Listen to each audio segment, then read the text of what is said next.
Hey folks, welcome back to the channel, Life with the Jacksons. We're so excited to be here. New year, new book, new chapter, new page. We've gone through all the 2024 videos and are honing down on the most common, most popular videos. So the first one for the new year is... It was on vehicles, importing your vehicle to the U.S. Yes. Moving from Canada to the U.S., you have vehicles. Yeah. Let's plan on vehicles before you actually move. Yes. So for my vehicle, I'm going to tell you my story. For those of you who don't know, I had a 2019 Mercedes GLC 300 Coupe. Yeah. And I was told and received a letter from Mercedes Canada that it was not compliant, yeah, and I could not bring it to the U.S. I didn't want to believe it because I'm thinking 2019. Well, it was a nice car. Well, and at this day and age, you think with modern technology, why wouldn't it be compliant? Yeah. So I decided to drive it anyway. And at the border, port of entry, I said, no, I'm not importing my vehicle. Nope. I'm just driving, and I'm going to look into it when I get to the U.S.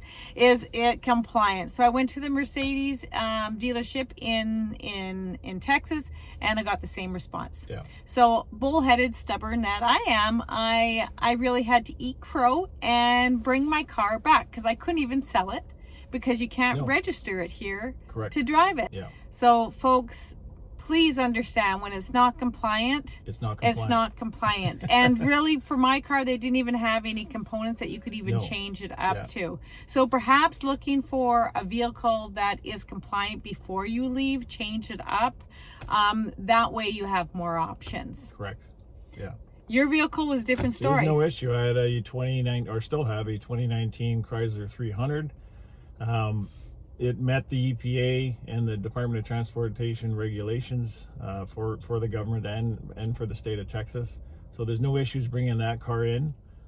We didn't initially intend to bring it in because we had planned to buy new vehicles down here. That was the thing, but there was a wrench thrown into that plan too. Absolutely. You're moving here like you're 18 years old and you have zero credit. Regardless if the credit bureaus are the same, you have zero credit. So the advertising percentage that you can get a new vehicle or used is not for you. So just keep that in mind. So, and then, like I said, bringing it in was no issue.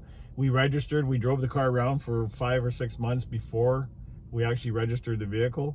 We still had a loan on it in Canada, so that was no issue either. Yeah, that's something that you can keep in mind, is that you don't have, even though you have a lien or a loan on the vehicle, as long as it's compliant, you can still bring it across. For us, personally, the interest rates were lower than what you could be offered here, so it didn't make sense for us to pay it off because we didn't need to. We weren't planning on selling it.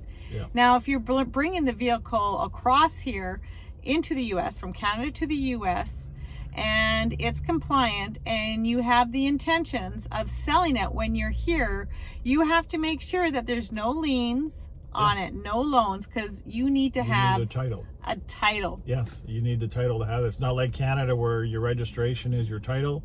You could sell it, you take care of whatever details are at the bank and then you're free and clear. Here is different. You have to have title. It has to be free and clear in order to sell your car here in the U.S. Now, what did you do with, because we didn't import his car at port of entry, you ended up hiring we used a customs broker. Yes. It was very simple. They took care of all the paperwork. They gave me some stuff to fill out, but they did all the paperwork with the government and the state. When I went to register the vehicle, I brought that paperwork with me, showed proof of insurance, showed them my driver's license from Canada at the time. We did all the paperwork. They accepted that information. They gave me a Texas driver's license. They took my Canadian driver's license back and sent it back to the province it was registered in. Yeah. And there was no issue that way. So it was easy peasy then. It was pretty easy, yeah. So don't stress out about if your car is compliant and that you want to bring it. You don't necessarily have to import it at the port of entry if you're unsure. So just keep that in mind. You can do it while you're living here, and every state is different. Yeah, matter of fact, I'd recommend not doing it at the port of entry because there's so much stress with moving. The last thing you need is to pile on registering all your vehicles when you actually have up to 6 months to do that. So there's no rush in doing it. Just make sure your vehicle is compliant before you cross the border. That way you have no issues when it comes time to do that. Yeah, and if you have any other questions or any concerns, put it in the comments. Yep.